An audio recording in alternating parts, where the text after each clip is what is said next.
You know, every single tennis player, whether you're a weekend warrior or a Grand Slam champ, faces the exact same critical decision hundreds of times a match. It's this constant question of geometry, of physics, and, let's be honest, of nerve. So, what's the right play? Let's really dive into the science behind this tactical dilemma. Okay, picture this.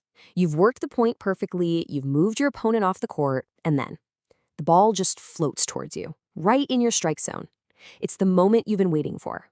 Now, you've got two choices: the safe, reliable cross court shot, or that aggressive, line painting down the line winner. What do you do?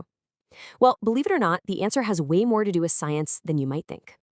All right, first up, let's talk about the one piece of advice that's been drilled into basically all of us from our very first lesson, right? Hit the ball cross court. This isn't just some casual suggestion, it's a fundamental principle for playing high percentage winning tennis. Now, this concept actually has a formal name, the Ward Law Directionals, and it's a really simple but super powerful idea. Continuing the ball's current path is safe, while actively trying to change its direction, well, that's where the risk goes way, way up. Think of it as tennis's version of go with the flow.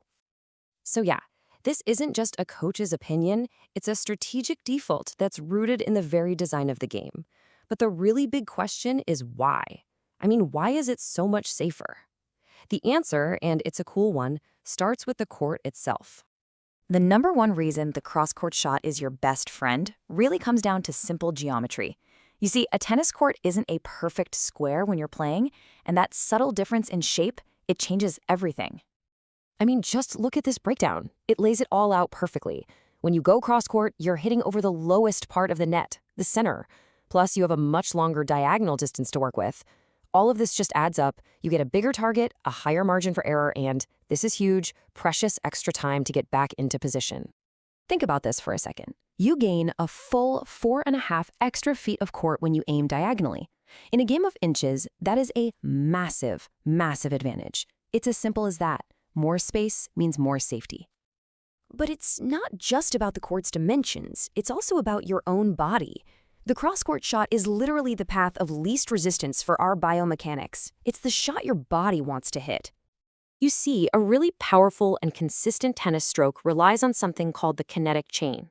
Your body naturally coils up and then uncoils, transferring all that energy from the ground up through your legs, your hips, your trunk, and then finally, wham, into the arm and racket. A cross-court shot just flows perfectly with this beautiful, natural rotation. And here's where you see the stark contrast. Hitting cross-court is like swinging with the current. Your body's momentum is actually helping you. But to go down the line, especially when you're trying to redirect a cross-court ball coming at you, you have to fight that momentum. You have to suddenly stabilize, reroute all that energy, and time your contact point absolutely perfectly. It's just a much, much more demanding physical task. And hey, don't just take my word for it. This quote from Biomechanics of Modern Tennis just nails it.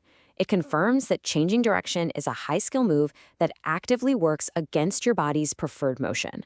And that's exactly why it's the shot that tends to break down when you're under pressure. Okay, so we've firmly established that cross-court is king for safety and consistency.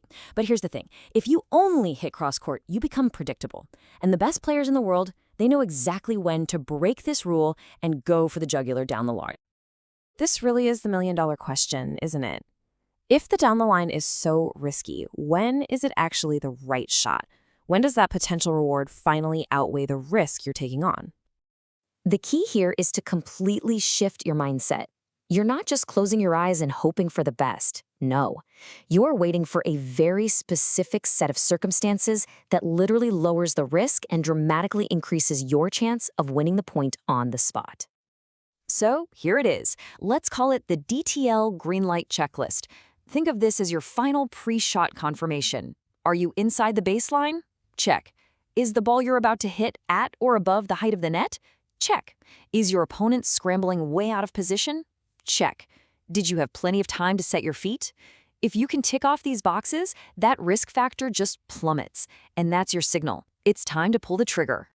Okay, so let's bring this all together, because understanding the geometry and the biomechanics isn't just a bunch of trivia. It's the foundation for building a smarter, much more effective mental model for your entire game. You see, the ultimate goal isn't just about hitting flashy winners. It's about becoming unpredictable. It's about having the discipline to play that high percentage cross-court shot to build the point, but then also having the awareness and the confidence to attack down the line the second the right opportunity shows up. So here's your new mental model. Super simple. Your default setting is cross-court. That's home base, your safe space. Now, when you get an attackable ball, you quickly run it through that mental green light checklist, and you start to see the down-the-line shot not as a gamble, but as a smart, calculated investment to end the point. And, just as important, you learn to recognize when you're being baited into a low-percentage hero shot, and you have the discipline to go back to safety. So, as we wrap this up, just remember this. Consistency wins you a lot of points, but taking smart, calculated risks is what wins you matches. So the next time that ball sits up perfectly for you, you'll have the tools to know exactly what to do. The question is, which will you choose?